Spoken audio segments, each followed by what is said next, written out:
The year is 2018.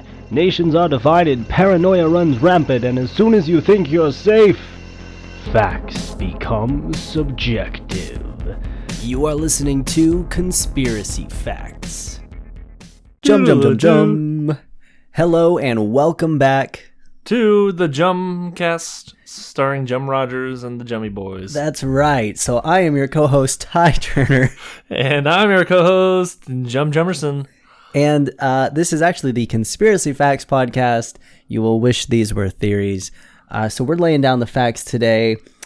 What was the joke that I said? Oh, here's the thing, guys. We actually recorded this podcast already, and then my computer said no thank you and just gave up I on didn't my order this. Can I have a refund? Sent it back to the kitchen, and now we're remaking it. We're gonna fucking raw. It tastes like horse cock.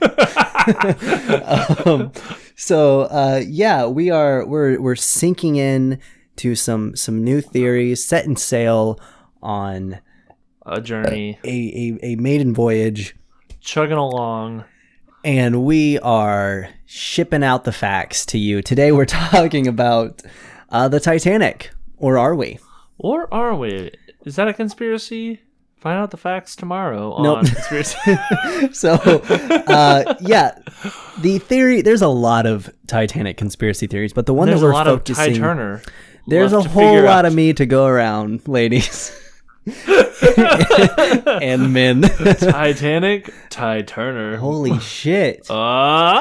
New theory. So the one that we're focusing on today is the Titanic. Whether or not the Titanic that sank was actually the Titanic. Dun dun dun. Dum dum jum.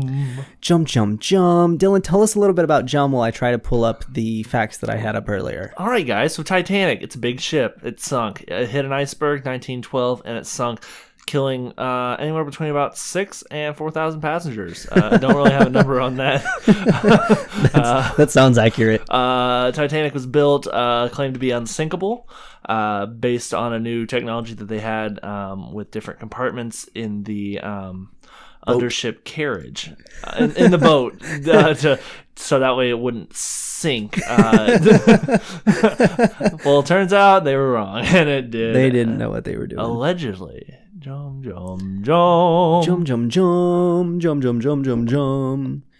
So, first of all, my mom is at the door. Come in. Special guest, Kimberly Knight, here to tell us all about the facts. Come over here, Mom.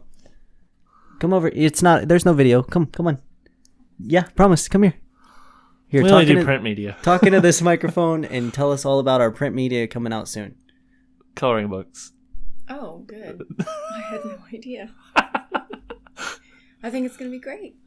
Okay. You well, heard it thanks, here. Mom. I'm sure It's going to be great. It's going to be wonderful. Yes. According to my mom. What's up? Did you eat any cottage cheese? Yeah, I did. Yeah, it was already open. I know. That was me. I ate the cottage cheese. Mystery solved. There's the fact. I got you red-handed. Welcome to the podcast. Yep. So now we know. This one's already better. So the theory that we're covering today is the Olympic exchange theory, which basically states that the sister ship of the Titanic, called the Olympic, that was previously crashed. It had a little bit of an accident, a little bit of damage done to the ship, involving a military, warship, called the HMS Hawk, with an E at the end, which is pretty cool. Hockey. Yeah, the hockey puck. Yeah. You hear about that Olympics? Hockey's now in the Olympics.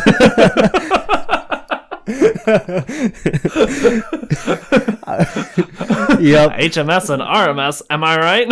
So basically, the Olympic ran into the Navy warship and sustained some damage, and this was supposed to be the White Star Line, which is the ship line.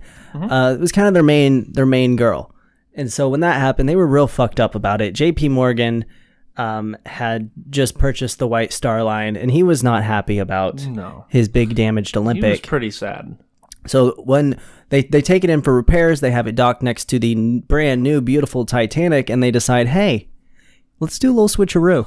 Hey, let's do a dipsy doodle. Because of the way that the Olympic was crashed, they could not claim insurance on it. So all of the repairs had to be done out of pocket. And it was a big hit, not only on the boat, but on the company itself.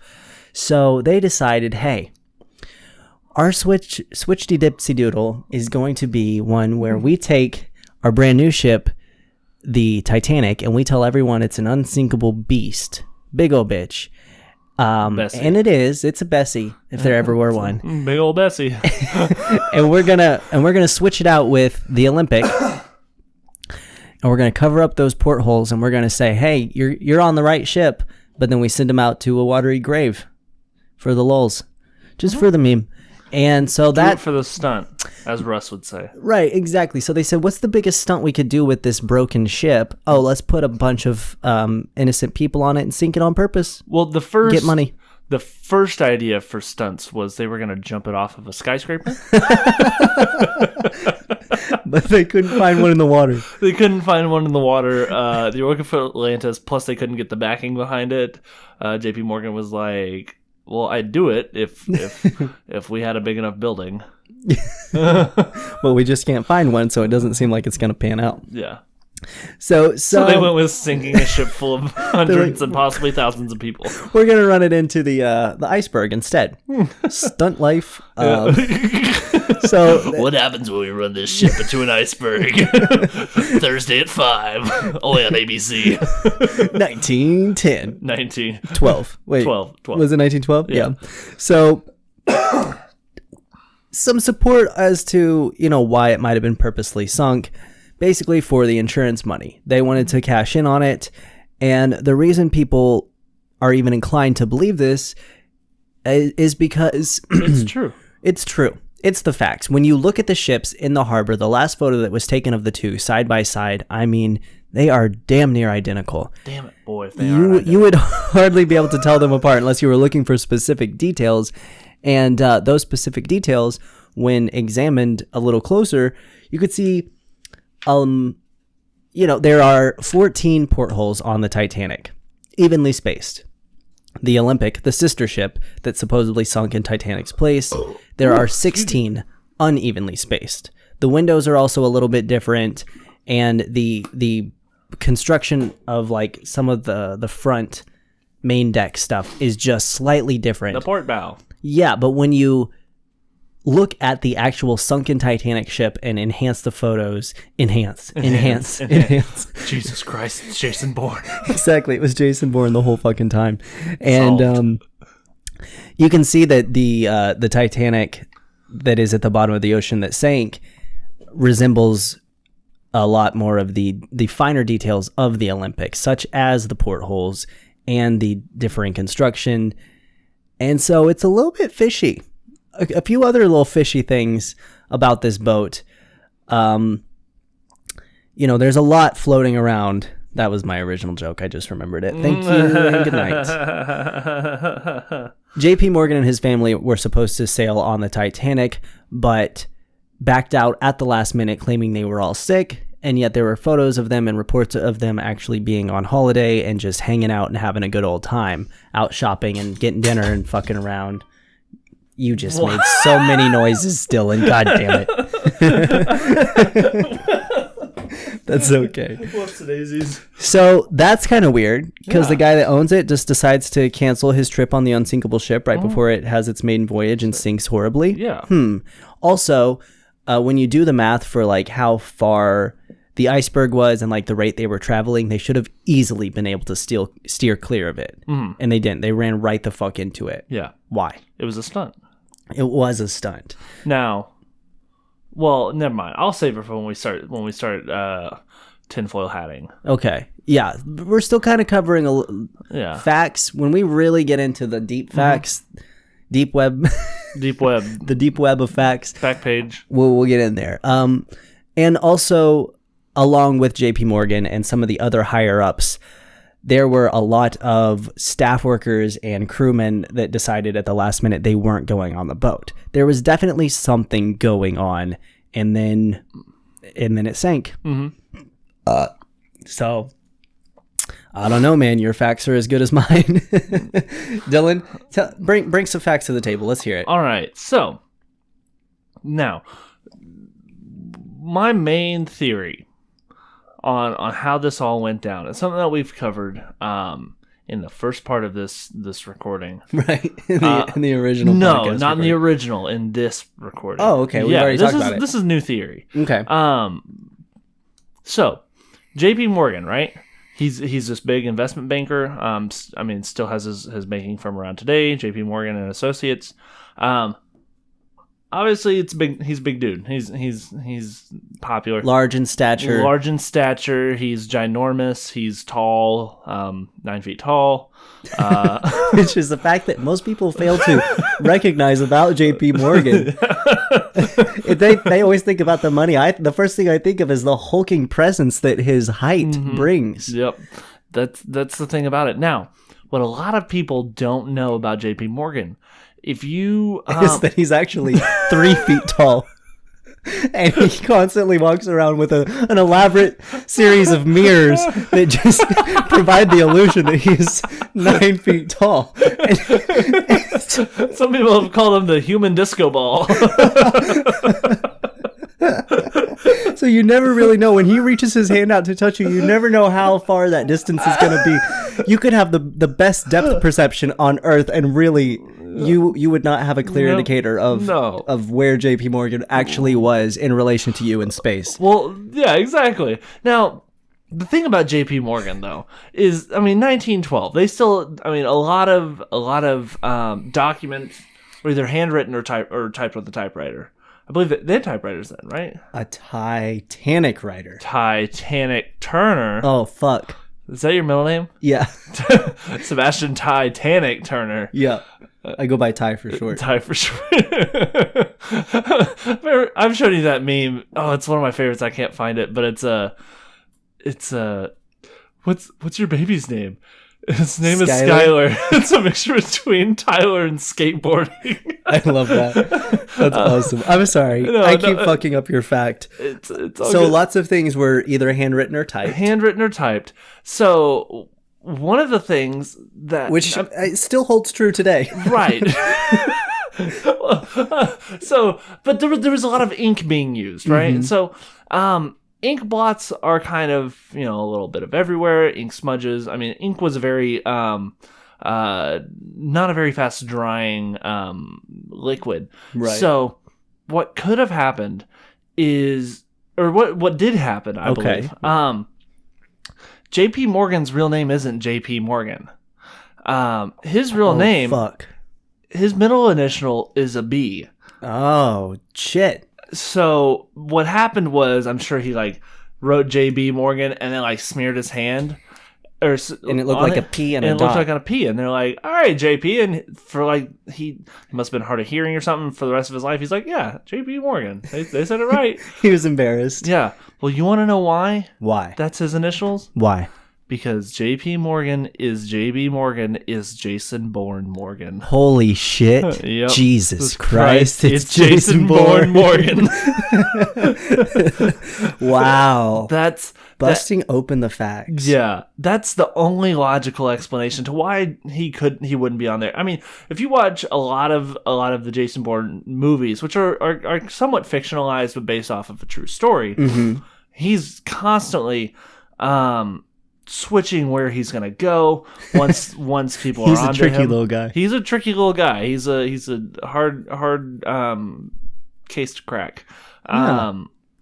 So he was gonna get on this boat. Well, all of a sudden they got onto him. They're like, "Hey, he's gonna be on the Titanic. We know where he's gonna be." He's like, "Nope, never mind. I'm dipping out. I'm sick."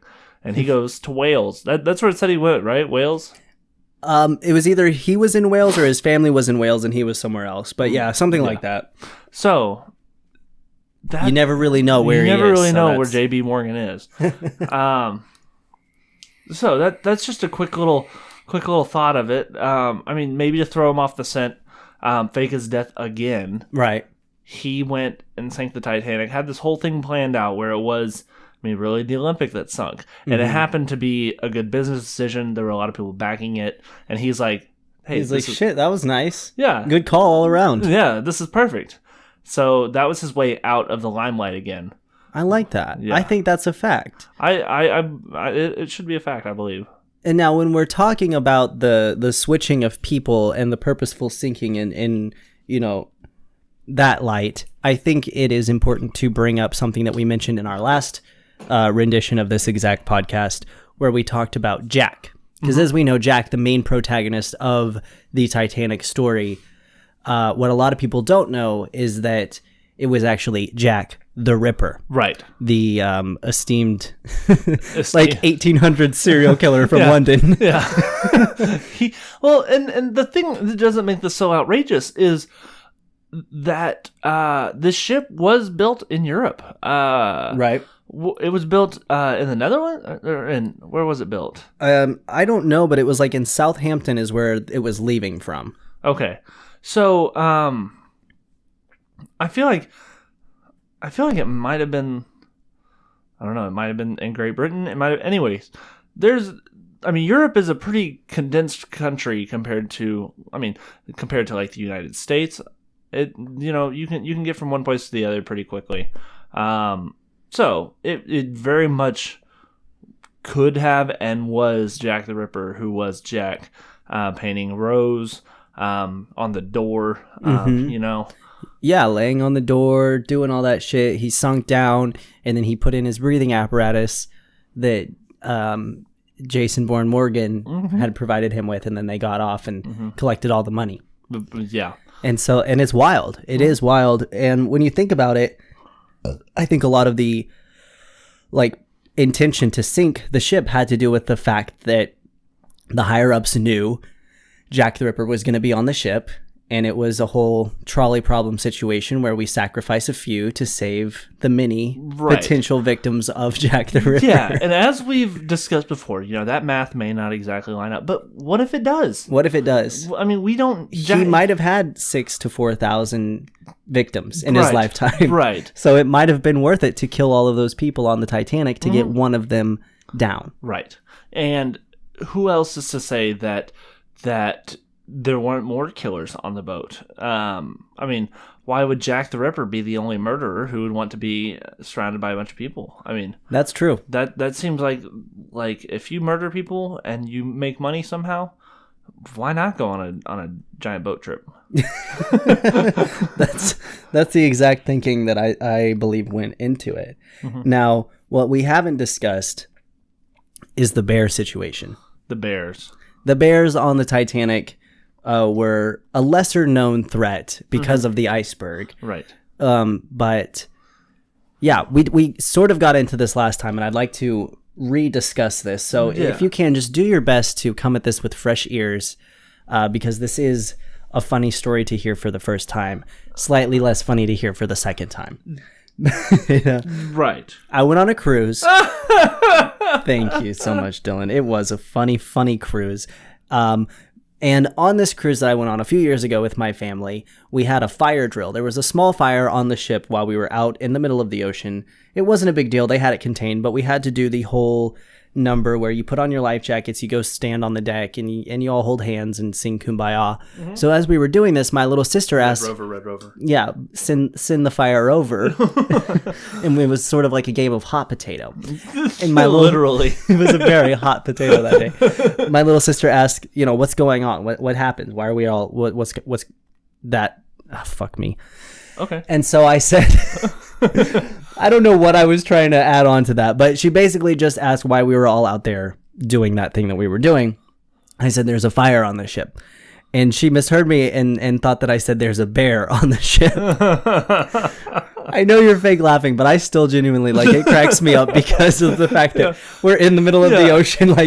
There's suddenly, we found a bear on the cruise ship. And that's what did you say? The big bad Titanic last time? So what happened in the original recording is Ty was talking about he was about to preface he was saying, today we're gonna be talking about the big bad Titanic, and before he said Titanic, for some reason I thought he was gonna say bear, and I don't know why, and now he decided to share his life story with me. And the bear story is a good story. Is it? Fuck you, Dylan. Now There were actually bears on The real Titanic. On the real Titanic. I have read I believe it was a biography. Could have been Could have been an autobiography. I think it might. Yes, it was an autobiography. From the bear's perspective. It's called Polar the Titanic Bear. Love it. Now, basically, it was about a bear who was owned by. It was a stuffed animal bear, allegedly owned by a little boy. And then there was also a slab, and at night, the slab would bring all the bears in the museum to life. And so the night security guard had to make sure they all stayed contained. Yeah. And he didn't do his job very well because the robbers came for the slab. And then suddenly all of the bears got out and started attacking people. And the crazy thing is one of the robbers was actually one of the night security crew members. Wow. Dick Van Dyke. Oh, shit. Yeah. He took a break from his show. And was like, hey, y'all, let's steal this tablet. We're going to steal the Tablet of Independence on the Titanic.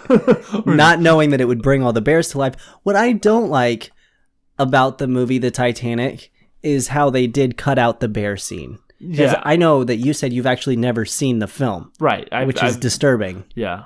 But there was no bear scene. And that's what's really disappointing is because the bears played a major role. There was at least 400 bears on the ship. Yeah. And so, I mean, it was a major part of the demolition of the deaths. Like a lot of it was just bears just tearing through the whole place, ripping people apart. And I don't know why they wouldn't put that. Maybe they just couldn't afford to CG it. And that's one of the things about it. Like, I know they have the scene. Like, I know a lot about the movie Titanic. I just haven't seen it. Like, I know they have the scene where they show the band members that keep playing until the ship goes down. Yes. Well, they're playing the cantina. Yeah. They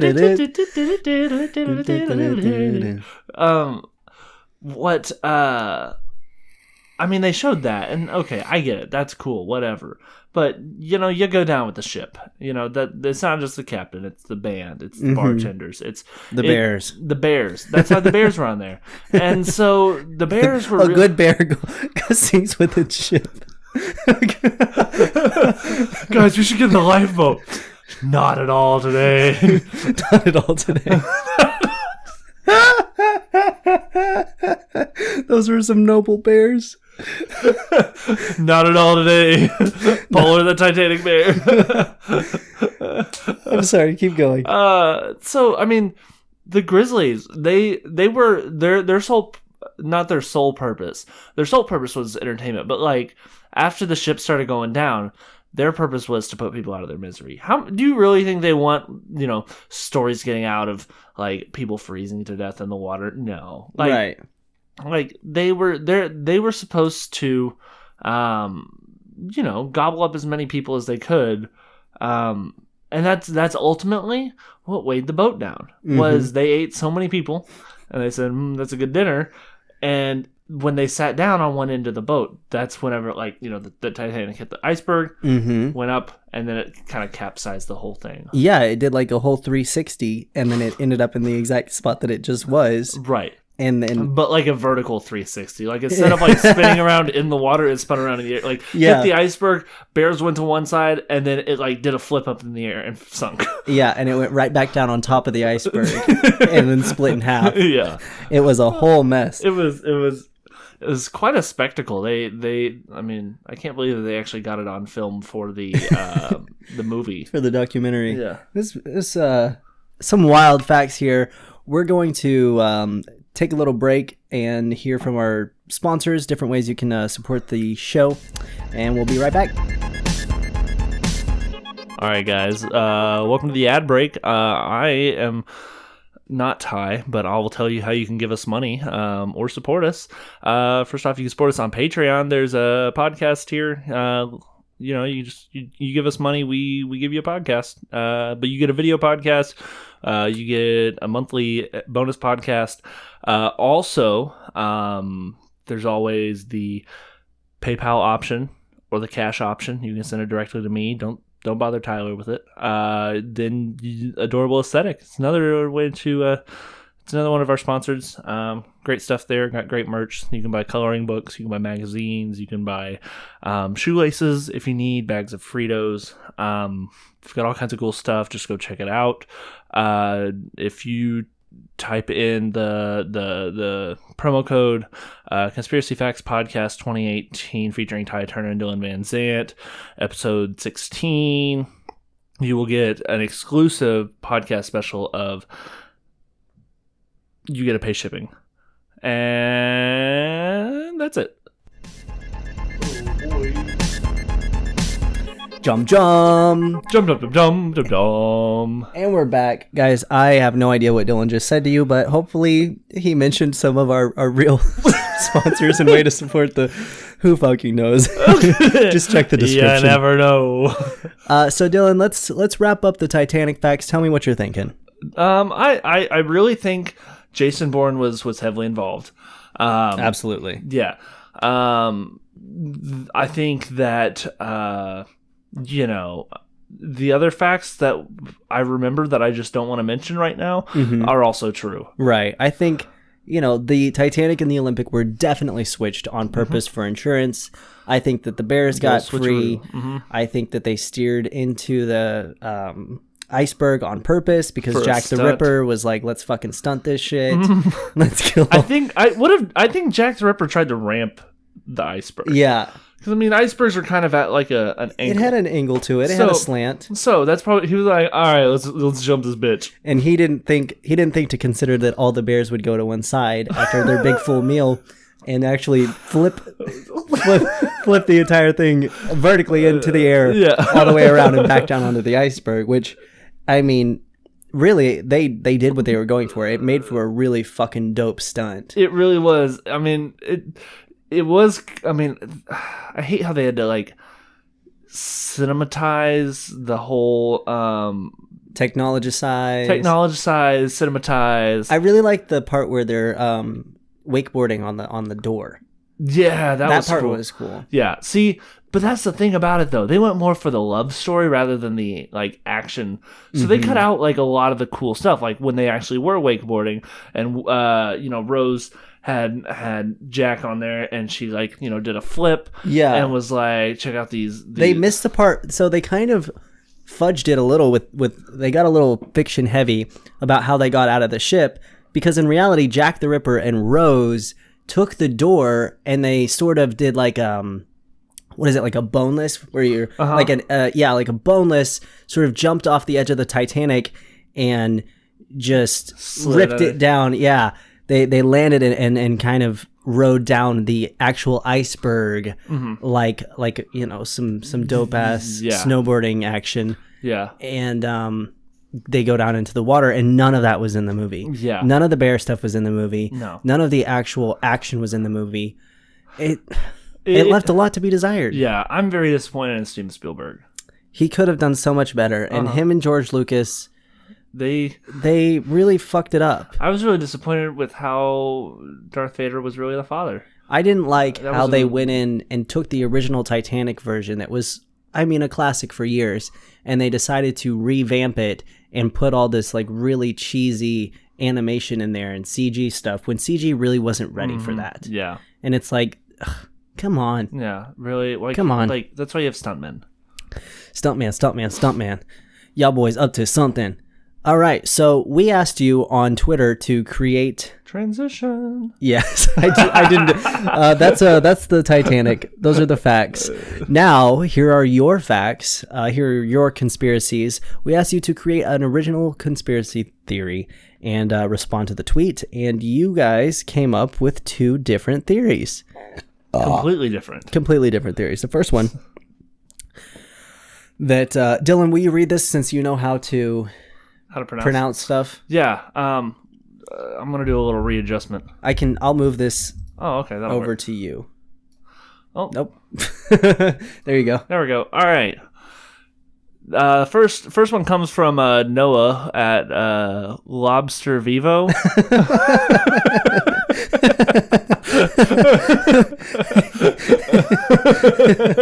I like that name. Just in case the band Lobster comes out. And or an actual lobster. Yeah, Noah's gonna make a lot of money if the band Lobster ever wants. They don't want the YouTube channel; they just want the Twitter handle. Lobster Vivo. Okay. They said since number 2 pencils are dying, in parentheses, because mechanical pencils are obviously better. Duh. Standardized tests were created to keep Ticonderoga in business. I believe that. Because when you think about a standardized test, the whole idea, the whole system is just stupid. It's pointless. Yeah. And test your smarts? I don't think so. If you judge a fish on its ability to climb a tree, you're going to tell it it's stupid. Right. So how many pencils do you really need to do a test? When do you climb tree? In the words of Albert Einstein, fish can't climb trees, and that doesn't mean they're dumb. Yeah.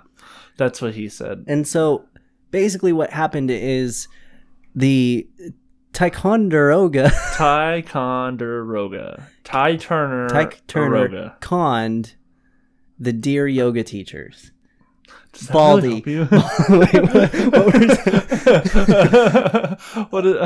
I wish I could go down one of those Michael Scott rabbit holes of like his mnemonics, but I really can't. That seems like a fact. I mean, it seems pretty straightforward. They kind of gave us all the facts there with it. Because they're just like, I mean, they just have a rubric for grading. They're not judging you. They have not only a rubric, but a Goldberg rubric. Goldberg rubric. They're like, all right, did he answer B? Ding, ding, ding, put the ping pong ball on the second tube. Yeah. And let's see if it hits the frying pan in the end with the bowling ball. Yeah. Does the balloon fill up and pop? We'll never know. Yeah. So that's it. But I mean, since they don't really, I mean, they have a rubric, but they don't judge you against everyone else. Like they don't, I mean, that's the way it should be, but they obviously, they don't want to spend the time on that. They just want to be like, okay, did he get A? Did he get B? Did he get C? So that makes perfect sense. Cause what technology nowadays cannot read different marks? I mean, a stupid how is a number 2 pencil gonna be different than a mechanical pencil, and how's that gonna be different than a pen? And the thing is, the number 2 actually refers to the type of lead, right? The HB lead. No, I thought it was the wood. Oh, it could be. It could. I'm not sure. Could be either one. But I do know that mechanical pencils also work on standardized tests. Yes, and so that's a hard fact to swallow, but it is a fact. Ticonderoga, get with the times. Get with the times. You either need to like up your game and get out of the wooden pencil game, get into mechanical pencils, pens, or drawing in blood. And I do believe that a lot of schools are switching over to online standardized tests as well. Well, as we all know, those can be hacked, so that's not necessarily the best to get. It really isn't, because there's a lot of, Russia involved. There's a lot of collusion. And stupid kid. The ball is blue, not red.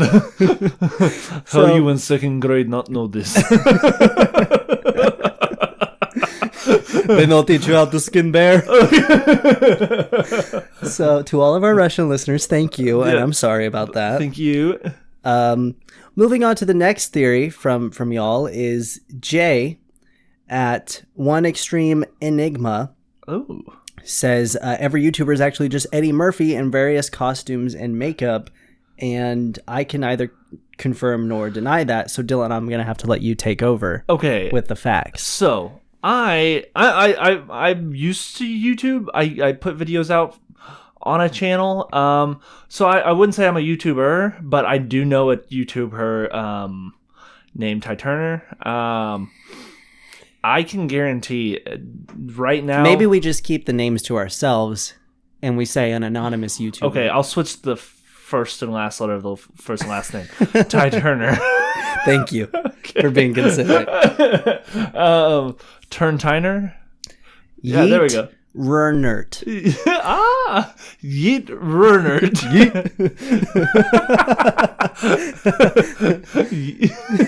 Yeet Rinrat. Yeet Rinrat. right. I mean, if I were to be looking at them sitting right next to me, I would have to say that Do they exhibit some Eddie Murphy-like qualities?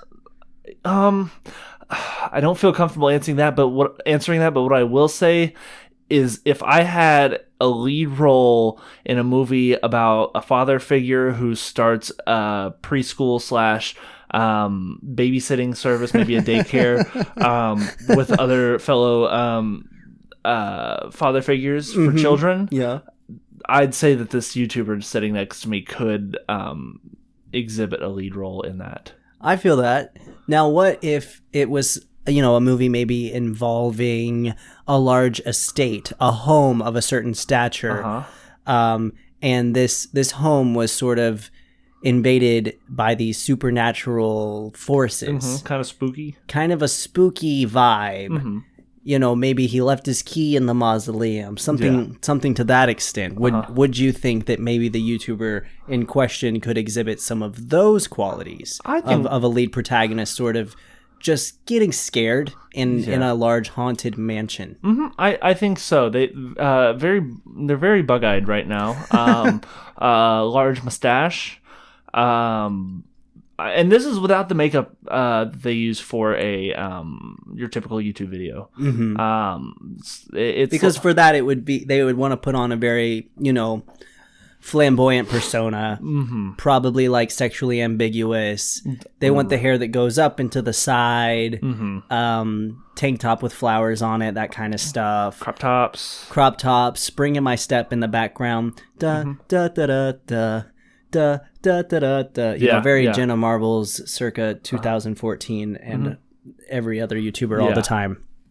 So I think that's plausible. I'm a donkey, Shrek. All right. You've got a call from Eddie Murphy. Michael Scott is also Eddie Murphy. That's confirmed. That could be true. No, that is. Remember, he calls a little out of character. They get that on film. Calls Ryan. Oh, yeah. I remember that. Yep, you got a call from Eddie Murphy. Shrek, I'm a donkey. I'm a donkey, Shrek. Good God. Well, all right. Thank you for your facts, people. Those were great. I said that we would be sending you the unlisted link to the video version of this, but our video has not come through this episode, and I'm very sorry about that to all of our Patreon listeners, but you will get this early, and you will get this ad-free, so enjoy. We'll be back next week with video, and then the month of October, we are taking a break, and we will be coming back in November with Season 2. Let's move on to our in-house, bespoke, homegrown conspiracy fact. Homegrown, naturally organic. Exactly. It's all GMO free. That the Billboard Top 100 hits of 1980, or 1980 through 1989, all of them played in order, tell the story of The Wizard of Oz. We really need to get a for sure name for we this need one. it's you kind of have to get in there with it. Yeah. We're on number 16, and that is Little Genie by Elton John. Genie spelled with a J, as in blue jeans. Blue jeans. And we're going to listen to that, and we'll be right back. So guys, listen on in and tell us the facts. And we're back. We just listened to Little Genie by Elton John. Dylan, the facts. All right. Can you move the lyrics back over that yes. doodle? We're going to look at the lyrics and get in here. All right.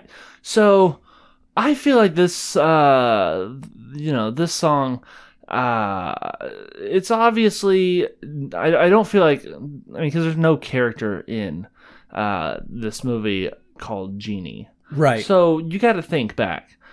I believe this is more of a love song between Auntie M and one of the other farmers who work on her farm. Talking about their genes. Little Genie.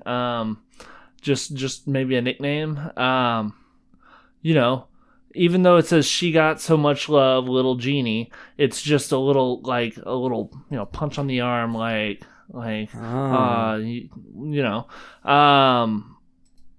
feel like that's more of what it's about, because you don't really, I feel like Elton John, especially with how accomplished he is as a songwriter and a musician, he would make sure that he gets everyone's point of view. And Auntie M is someone else who doesn't quite it doesn't quite have a whole lot of dialogue and quite a lot of backstory in the thing. Right. That's why it says.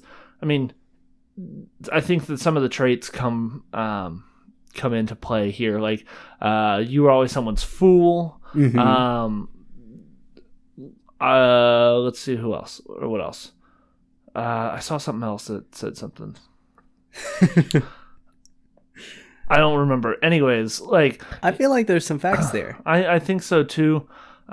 Just kind of like, I mean, it might have been, the Scarecrow, whoever the Scarecrow was in real life. Yeah. I mean, because he was a flirt. He was a flirt and kind That's of a for fool. sure. Oh yeah, definitely a fool.